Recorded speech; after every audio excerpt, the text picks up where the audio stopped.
Welcome to part 7, wow, lucky 7, of my attempt to unturd the Monogram 55 Ford truck for the USACC group build. Last time, the major interior parts got accounted for and fitted. Now there's only one major part left to unturd. So let's soup up an engine. So we had already talked about the engine for the USACC truck. Then I went with the Thunderbird 312 and had to do a little surgery on the oil pan to make it fit the chassis. It's okay, it has a oil pickup relocation thing on it, and I might make that sump just a little bit wider if I can, but basically this engine is quite simplified. It has a fan belt. I don't know what that thing's supposed to be other than a honking piece of sprue.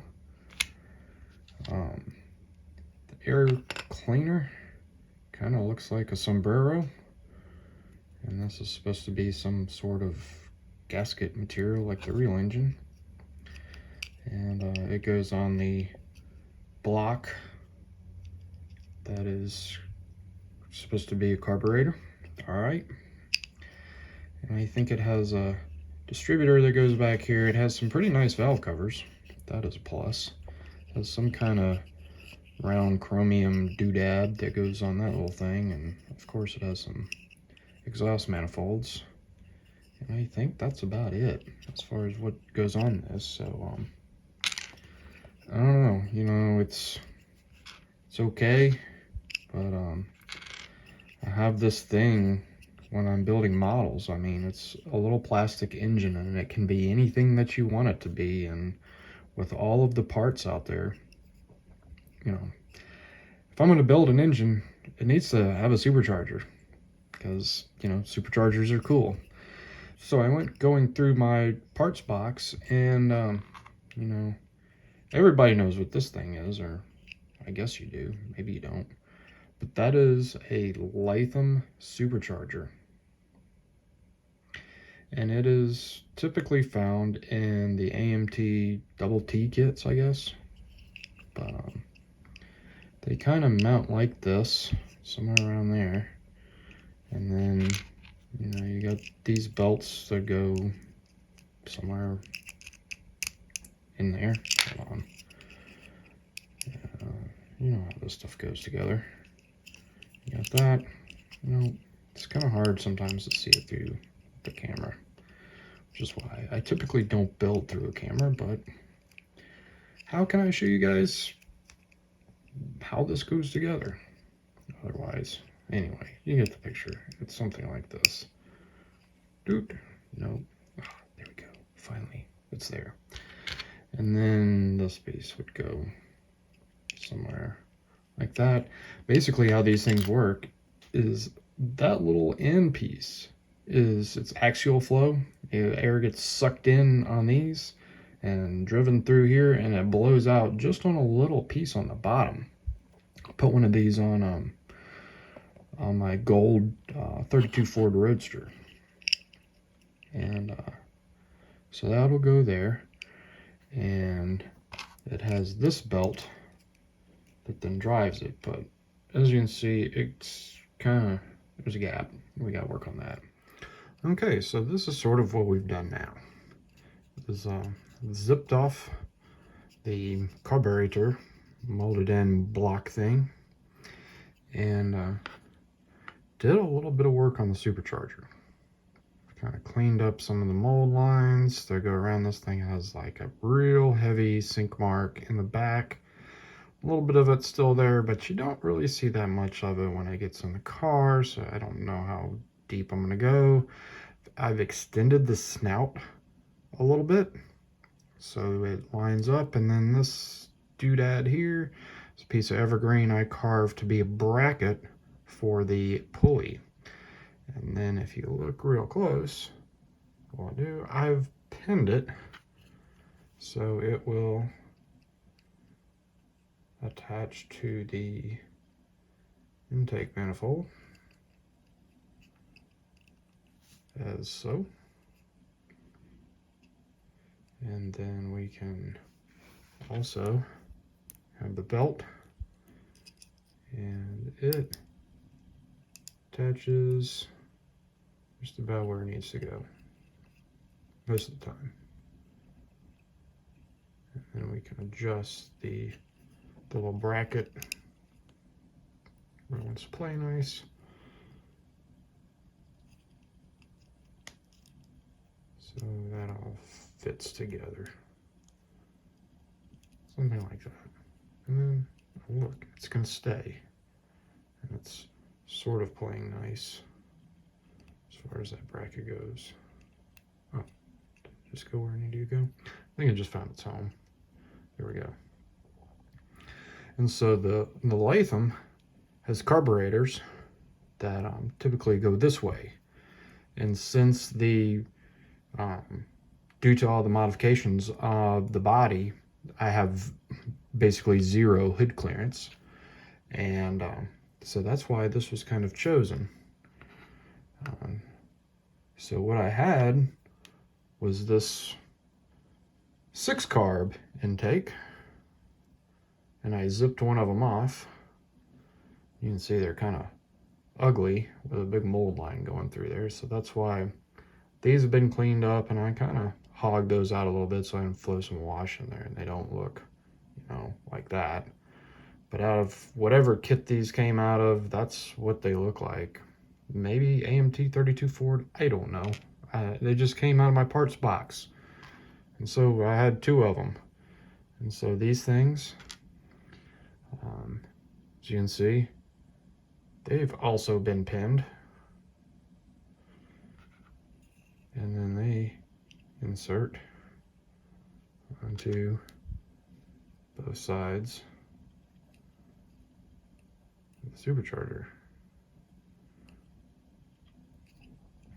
as so. And then if you look, they kind of taper down just a little bit because, again, hood clearance, but that satisfies the need for a supercharger on this engine. Moving on to the exhaust side, yeah, had to use the manifolds. They are okay. They don't look that horrendous, and you really don't see that much of it. But again, they've been pinned, so I know that they go where they need to go, and they stay on nice. And throughout this build and others, I always talk about pinning parts. This is why, because now I know my engine basically fits together, you know, and it will go into the chassis. And the valve covers, we hadn't really gotten into those, but those are the kit valve covers, and those are pretty nifty. They got birds on them, and that fits the theme. I'll go up underneath there. We'll have all kinds of chrome. We're probably going to be painting all this stuff with various metallic paints, from Alclads to Green Stuff Worlds, you know, all that kind of stuff. Maybe some AKs. I don't know. So we've got the chassis, and in order to get this engine down real low, I had to do some pretty heavy modification right here to get for some oil pan clearance, to get it to fit under the hood. Always a challenge when you're doing advanced customizing, chopping, sectioning, all that kind of good stuff. It's a little bit tight right now, mainly due to this big giant loop, and that is for the mechanism from the orange hauler that connects to the tie rod. That this thing actually, when you turn the steering wheel, the wheels turn. I think I'm gonna try to keep that feature if possible, because that's kind of neat. And then you know, we've already talked about interior and those with keen eyes. Might have noticed I did put a hinge in here, and this is a brass hinge, and with square brass tubing. That's what I use. maybe in a future video we go into how I make my hinges. I know that there's all kinds of people that make hinges on the YouTubes that use a variety of materials, and hey, you use whatever you want. I like the brass. It's small, it's strong, it works, and I never have paper clips around here. I don't know. So what kind of happens here is everybody's seeing that the body basically snaps on to the chassis. And there we go. And how that engine really fills that engine bay. Looks a little weird without any valve covers. Well, it should. It's custom. I want you to go, what is that up underneath there? And there's enough room for the radiator, and we'll run some hoses. And something that I don't really like is a lack of fender wells. You know, if this was a real car and it's custom and you have a full tilt engine, you don't want road, dirt, rocks, mice, whatever, to get into your engine. So I fabbed up these inner fender wells out of some evergreen. There are, of course, 2 of them. And these are going to be smooth. We're going to keep them smooth so I can paint them nice. And it's kind of tricky how they go in. But I'll lift the body back off. And then you basically snap into the area between where I glued the hood, the pancaked hood, and the body. And then the hinges are designed so they do not interfere.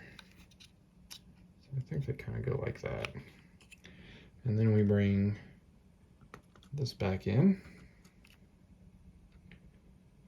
And they're a little bit funny to get in, as you see around the frame.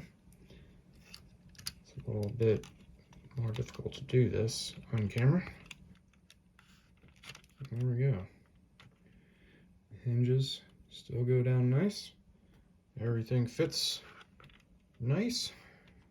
I don't necessarily need to put the hood on, but you know, at this stage of the game, we know that the engine all fits and that hood goes up under. And it was actually a good thing that I added the scoop, because I needed that little bit of extra space up underneath there for all this to clear. So that's what will be under the hood of my unturded USACC truck. With only a few weeks left to finish it up, this will be the last installment until whatever gets revealed on January 14th. Will it make it? In order to find out, you have to like, comment, subscribe, you know what to do, because I have all kinds of model car stories to tell. Thanks for watching.